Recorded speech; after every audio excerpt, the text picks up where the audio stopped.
បាទជំរាបសួរពុកម៉ែបងប្អូនទាំងអស់គ្នាបាទឥឡូវជួបគ្នាសារជាថ្មីហើយបាទនេះគឺជាពូជកូនត្រីឆ្ដោដែលយើងទុកនឹងទិញថ្មីពីប្រទេសវៀតណាមមកបាទចំនួន20000ក្បាលក្នុងខែឧសភាឆ្នាំ2020ក្នុង20000ក្បាលនេះបើសិនយើងចិញ្ចឹមរស់បាន12000ក្បាលយើងអាចចំណេញច្រើនបាទបើសិនជាចិញ្ចឹមទៅវាងាប់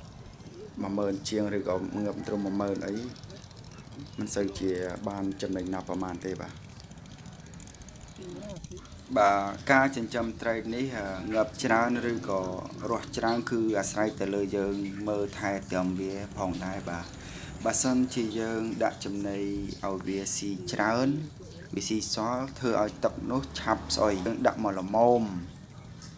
ហើយវាស៊ីទៅអស់ល្មមអានោះទឹកវាកម្រស្អុយណាស់បើសិនជាទឹកស្អុយយើងត្រូវដូរទឹកវាចេញដាក់ទឹកថ្មីដើម្បីឲ្យវាមានកម្លាំង